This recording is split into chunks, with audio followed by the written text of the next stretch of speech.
version of this, then just turn on your television or radio whenever you have a free moment on the toilet, and you can hear the make-believe. Because we live now in a weird time, weirder and in different ways from what we were used to. We live in a time of decline. And then when an empire declines, which is something we haven't gone through because empires don't decline very often. But let me tell you, from the history books, a little bit we can tell, it's not fun to be in a declining empire. Much more fun when the empire's going up, which was the last century or a century and a half of this country, the ride up. We are now on the ride down. We haven't been prepared because we have leaders who cannot say a word about that. I want to just drive that home because the split in this country is really about that. One of them, to start, is a little bit about what a declining empire means, to give you the context. The United States lost the war in Vietnam. When I say that in my classes, my students look at me. They've never heard such a thought. America, as they know from the comic books they read as children, only wins wars. It doesn't lose wars, but we lost. The war was fought against the Communist Party of North Vietnam, which has been running that country since the United States was driven out in 1975. Go check all of this. You will find I'm not making it up. After we lost the war in Vietnam, we went and had a big war in Afghanistan, which we also lost. That war was against the Taliban, which now runs that country, which is a good sign that you lost. We lost the war in Iraq.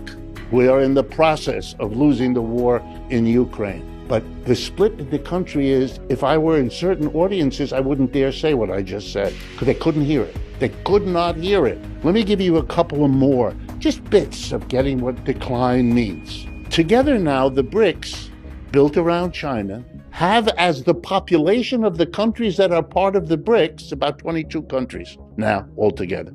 They have about 55 to 60% of the population of the world are members. What is the percentage of the world's population of the United States? 4.5%. You understand? We are 4.5%.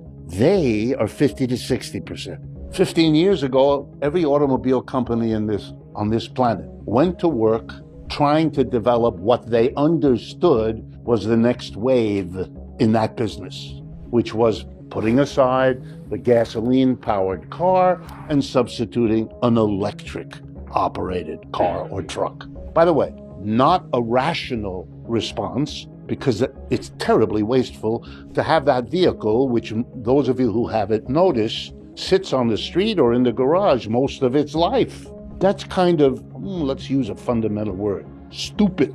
It's stupid. It's a waste of resources. That car could serve 20 people each day if it were managed properly. What do I mean managed properly? Well, like a car rental business, that's how they would manage that. Or those bicycles we can now just take off the rack and put back on. That's a rational way. If you want to avoid killing people, which private cars do, if you want to avoid air pollution, cars are the major cause of it, and on and on. Rational would be to go from the private car to a mass transit efficient system. A beautiful train every 5 minutes, a beautiful bus, even more beautiful, every 3 minutes, everywhere. That's it. Infinitely cheaper, much more efficient. And none of you have to worry about it, because wherever it's parked, in the central lots, which we call car rental centers, there would be paid mechanics who make sure they're in proper condition. So the car would be in better shape, better cared for. The whole thing is nuts. And who is the person who invented this crazy bad solution to the fuel-burning car? That genius who did this terrible thing, Elon Musk. That's what he did. He found the way that automobile companies could make a profit by taking us out of gas cars into electric cars. So 15 years ago, all the car companies said, hooray, here's how we hold on to our profits, by making these private cars for everybody. And they all went to work to compete, and there was a winner. As of 3 years ago, one company figured out how to make the best quality electric cars and trucks at the lowest price, which is what competition is supposed to result. And I'm sure you all know the name of this company. It's the BYD Corporation. Let me do that again. B as in boy, Y as in yellow, D as in dog. BYD. Now, your faces give you away. You never heard of this place or this thing. What is it? Well, what did I just tell you? They won the competition for the entire new wave of cars and trucks moving across this planet every day by the millions. And you never heard of them. Why? Because they move everywhere except here. If you go to Europe right now, you'll see them all over the roads. BYD, and by the way, there's several Chinese car companies. They're not the only one. They're just the ones who did it best. Why don't you see them? Because we have a tariff started by Mr. Trump, raised by Mr. Biden. The tariff on the Chinese electric vehicles is 100%. So let me explain quickly what that means. The Chinese produce this wonderful thing, this electric vehicle, and let's take a simple number. $30,000 is what they cost for the car. You're an American. You need, therefore, to come up with $30,000 if, for example, you're a company that uses electric trucks to do part of your business. It's an input. You'd have to come up with $30,000 to get the truck. And then you'd have to pay 100%. Another $30,000 will going to Uncle Sam, who put the tariff. Tariff is just a word for a tax. It's a word for a tax on an imported good or a service, something that's produced out of the country but brought in here for sale. That's what an import is, and tariff is the name of the tax you put on imports. We have been putting taxes on imports as a nation from the beginning, although throughout the history of the country, nothing new about it. But it's 100%, which means an American would have to buy that truck by giving China 30 grand for the truck, and Uncle Sam another 30 grand, and so with 60 grand, you get the truck. But of course, no one does that. Why? Because Ford and General Motors and Tesla will sell you an electric car or truck for a mere 40 grand or 50 grand or something like that. So who's helped by this? Ford and General Motors. They wouldn't be able to sell their crappy cars otherwise. None of us buy a $40,000 or $50,000 electric car if we're going to do that, and give BYD $30,000 for a better car rather than $40,000 or $50,000 to General Motors, however patriotic we might feel. And you know who knows it? Ford and General Motors. So they went to the president and they said, put that tariff there. It'll protect us. Of course, they didn't say our profits, which is the truth. It'll protect jobs. Whenever you hear a capitalist tell you about what they're doing to protect jobs, hold on to your wallet. Someone's reaching. Why is it false? Because this is a terrible act for most American producers. Think of yourself as a maker of shirts or of chairs or of software programs. You would like to buy the trucks you need to bring in your inputs, to sell and distribute your outputs. You're going to have to buy electric trucks. You'd like to buy the best one at the lowest price. Of course, you're competing with enterprises in France and in Germany and in Brazil and in Nigeria and fill in the blank. They're all buying BYD cars at 30 grand. You have to pay 40 or 50 to General Motors. You know what that means? They're going to defeat you economically. You're going to be loser. And when you lose, you're going to lay off your workers because you can't compete with the companies that can buy the biggest, the best, and the cheapest electric vehicle. Now multiply this by dozens of other commodities. China is winning. We are losing. Shh. Don't tell anyone, because you live in a country which is pretending to itself that none of this is going on. It's either never discussed, or we turn it around and we say, the Chinese are becoming aggressive in the world. Huh? They're doing what exactly we did. You know how the United States became a big, powerful country? By doing to Europe what the Chinese are doing to us. It's not new, it's not different. The only question is, why would it be surprising? What a strange behavior is going on here. There's a name for companies that have been for several years so deeply in debt that they don't make enough profit, ready, to service their debt. That is, to pay the interest and the portion they have to repay. Now, we have a special name in economics for them. I kid you not, I didn't make this up. Zombie corporations, because they're dead. They're economically defunct. You know how they manage to survive when their profits aren't enough to cover their debts? They take on more debt to pay the debt they couldn't otherwise cover. Uh-oh, that makes them more zombie-ish next year than they were this year, which is what's happening. You might wonder, who lends money to all these indebted people, businesses, and government? Well, let me start with the government, because if you thought the world was crazy before, wait till you get this. The two biggest creditors of the United States government are Japan and China. Japan number one, China number two. A few years ago, it was the other way.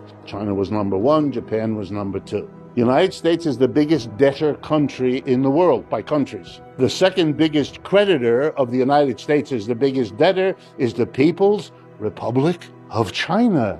Do you understand? The United States owes China $850 billion, roughly. It has to pay interest, of course, on that debt, like it has to pay on others. Which means I'm here to tell you that a portion of the taxes every one of you in this room pays when you buy a bottle of beer, or you smoke a cigarette, or you pay your taxes, a portion of that money, you should be very pleased, is collected by the United States government, not used for houses or medical care or student loans, but shipped to China as interest on the debt to enable them to build their military capacity to fight the United States. Hello, I didn't make this up. On the other hand, think of it this way. These kinds of loans from Japan, from China, enable the United States government to spend all the money Dr. Leon told us about in Ukraine without having to tax us. Because you know what would bring the war in Ukraine to an end in about 10, maybe 11 seconds? If Americans had to pay for it. But we don't. The Chinese and the Russians, and China, by the way, supports Russia against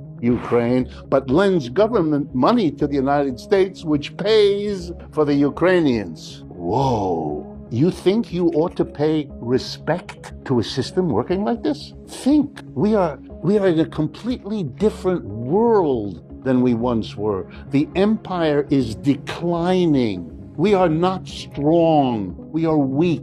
Every empire, as it goes down, has the following procedure of handling it. The people at the top, the rich and the powerful, respond to the decline by saying, oh, this is terrible, but not for me. The top always offloads the difficulties and burdens of a decline onto those people less powerful and less rich than themselves. The emperor in Rome didn't suffer the way the average people did. The emperor in Persia or the emperor in Greece, it doesn't matter. All the empires show the same phenomena. Those at the top hold on, work harder than they used to hold on because they know damn well it's going down. And who can't do that are the people who don't have much power and the people who don't have much wealth. And so the working class has to be, one way or another, squeezed as you go down. And we, you, me, we're all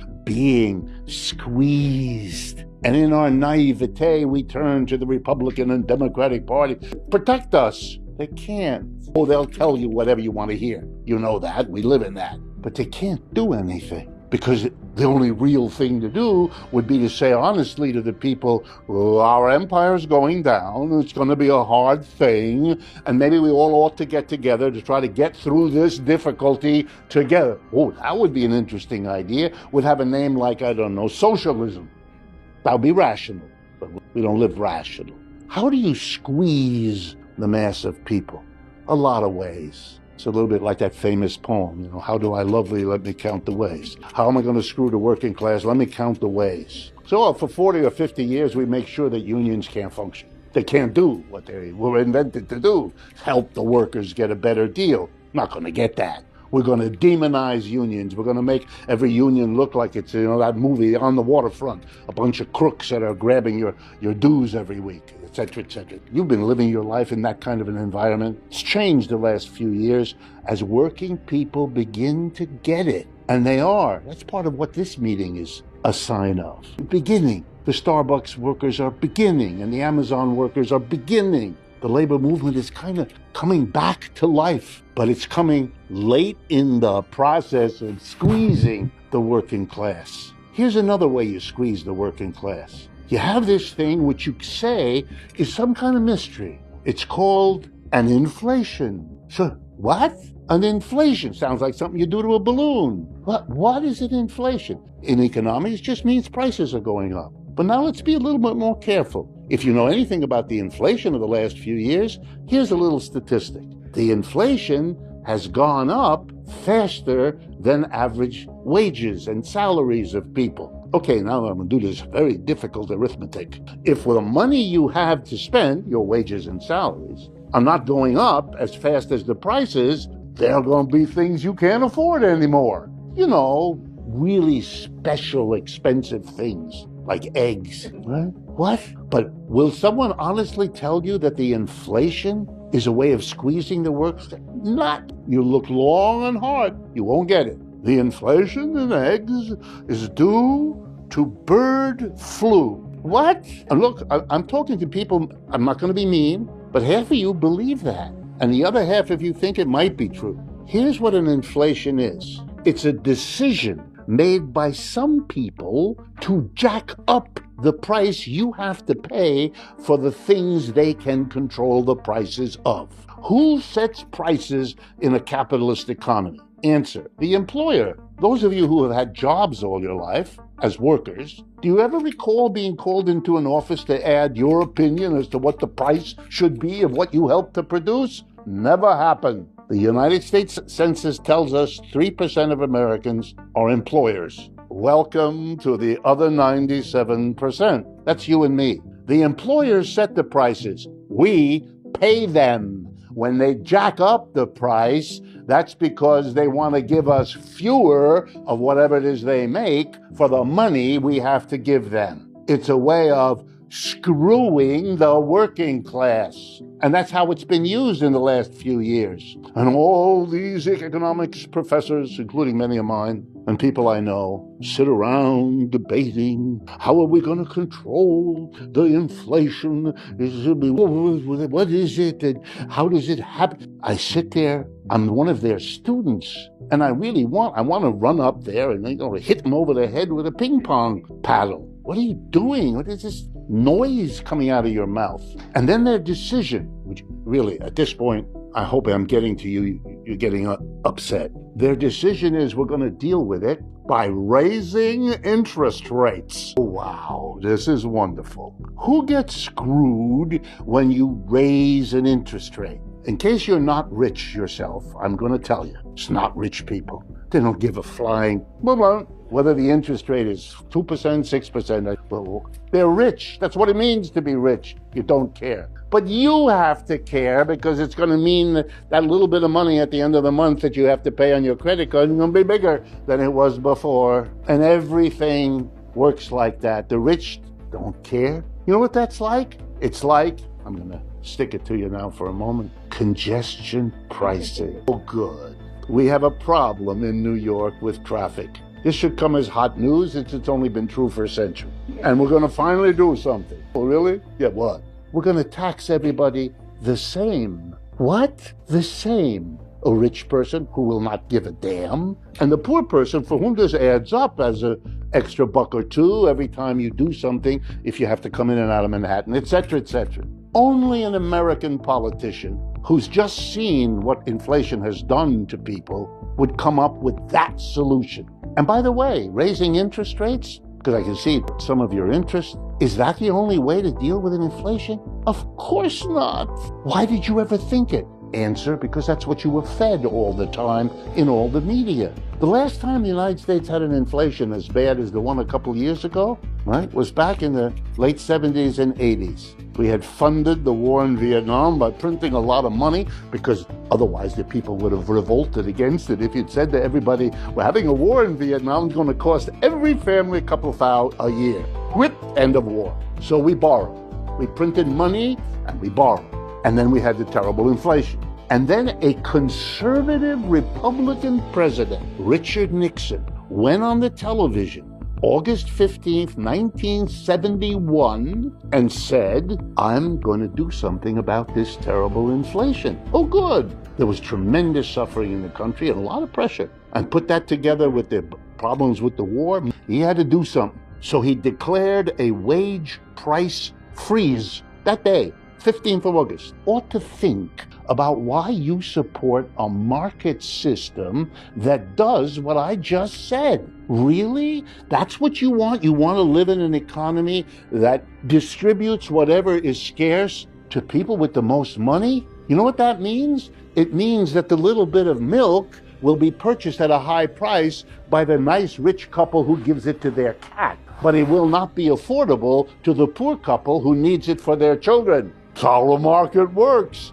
Jack. You're supposed to love the market. You're supposed to believe it's efficient. It never was. That kind of argument is what we in academia call bullshit. But it works. Mr. Trump has become president because he knew that the mass of the American people were being squeezed and that the conventional Republicans and Democrats weren't doing squat about it. And he said, I'm different. Mr. Trump has become president because he knew that the mass of the American people were being squeezed and that the conventional Republicans and Democrats weren't doing squat about it.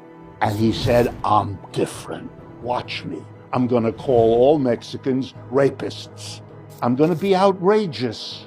I'm going to say the things that were quoted earlier. I'm going to be a misogynist, not quietly and under the table, the way it's usually done, but big and loud and open. All about it. Watch me. I'll say all those racist and other things that other politicians believe, but have learned. Don't say that, or at least don't say it in public. And he convinced Americans, a lot of them, not all, but a lot of them, he's different. And when you got two parties that aren't doing anything for you, and you're feeling very squeezed, you give your vote to somebody different. After all, why not? The Democrats had the equivalent. You all know his name. Bernie. He was the different on the other end. The politician who for the first time in half a century didn't run away from the name socialist. Had he run, he would have picked up that same different. Maybe let's go with him. But the Democrats shut down their only chance. And look at them. They suffered the results. Mr. Trump, there's no reason for any of us to imagine he's going to change. He's going to be Mr. Different. That's what he does. And you can already see it. You can see it in what he did to Mr. Netanyahu. Bye-bye. Bye-bye, Mr. Netanyahu. Your life is probably over, your career, almost certainly. For those of you who don't understand it, it's again American craziness. The Israelis made a decision to hitch their wagon with the United States. They made that decision many years ago. Fateful decision. Good in the short run, a disaster in the long run. And that disaster has now come full circle. They're identified in the whole world as a complicit partner in what was done in Gaza. The Israelis went into Gaza to defeat and destroy Hamas. Didn't work. To defeat or eject the Palestinian people. Didn't work. And all that happened 2 days ago was a decision by the United States upon which it depends to cut its relationship with a losing proposition. It's ugly all around. It will not save the United States from being identified as complicit with all that happened there, and the books and articles and documentaries about it will be with us for the next generation. And Hamas, it will inherit the rage and the fury of 2.5 million residents of Gaza who have watched their mother, their father, their children. The young people that are coming are going to be a much greater danger to Israel than the old Hamas ever was. This is a disaster. And most of the world sees it. That's why the votes in the UN are lopsided. 150 countries on the side of the Palestinians, 25 abstentions of the United States, Israel, and the Canary Islands. I mean, it's just silly. It's a silly spectacle. But that's another sign of a country going down. Last example. Ukraine. The problems in Ukraine begin with the dissolution of the Soviet Union back in 1989, 1990. Ukraine, a major part of what used to be the Soviet Union, particularly important in grain growing, very, very rich soil, so forth. A lot of finagling of the countries of the West, NATO moving eastward, threatening Russia, and all that. I won't bore you with the rehistory. And then to stop what was happening, after NATO took over in Poland, in Czechoslovakia, and all the rest, Mr. Putin and the Russians said, no, not Ukraine, not the eastern part of Ukraine, which is majority Russian, and Russian-speaking, Russian language, Russian culture, and so on.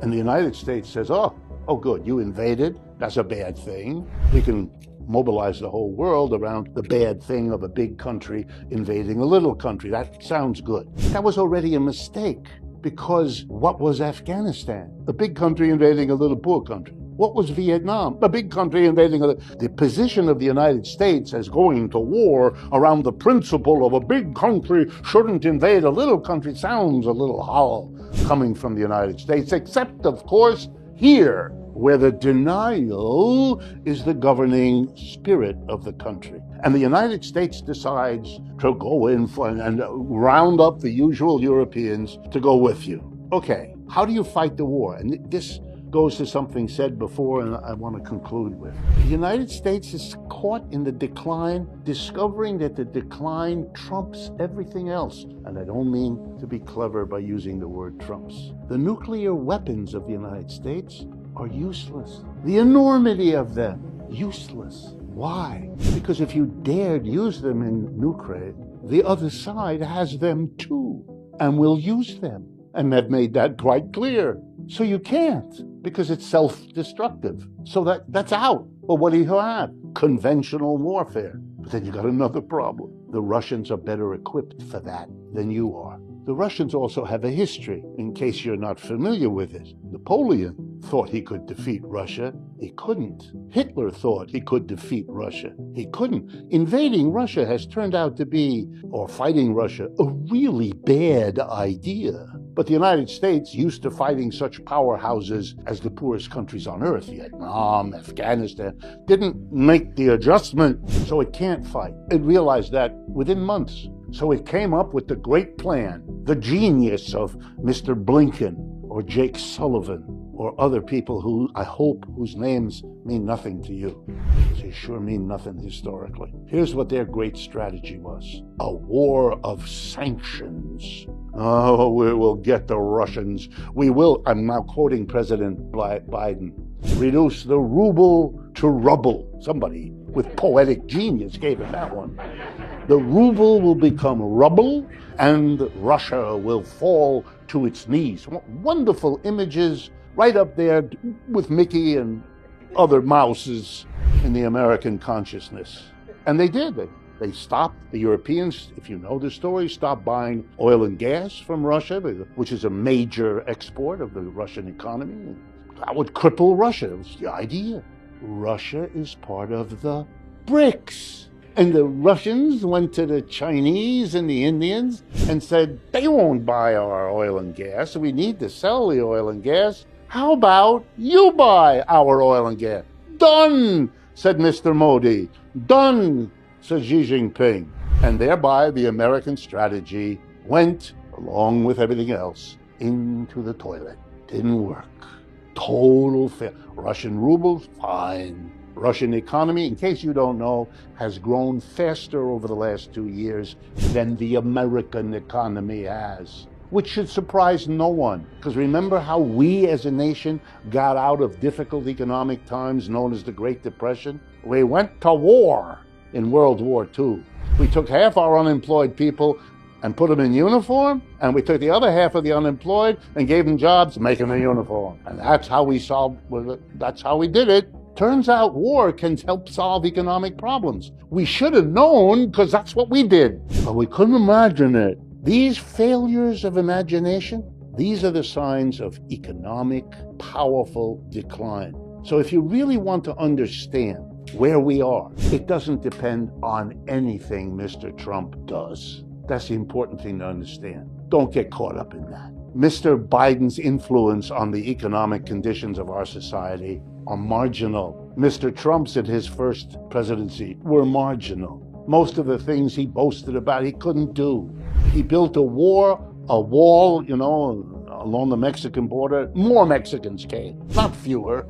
That was 100% bust. Now he's proposing, as you probably know, and I've heard as I was coming over here today, that ICE is going to be raiding cities across America and throwing people into Mexico. Yeah, he may do some of that. Maybe he'll do a lot of it. Who knows? He doesn't know. He talks however he feels, moment to moment, like certain jerks we all know, right? So what difference does it make? If he actually does it, if he actually takes the 10 to 15 undocumented immigrants in the United States and puts them into Mexico, we're going to have meetings like this, only it's going to be about Mexico. Mexico lives off the remittances, the money earned by Mexican people here that they're sending back to their mother, their father, their children, back home. And that flow of money is an absolute blessing to Mexico. It doesn't have to sell anything. It doesn't have to export anything. It just gets the money shipped by its expatriates here. Imagine that suddenly gets stopped because they're not here anymore. They lost their job and they were deported back to Mexico. But it gets worse.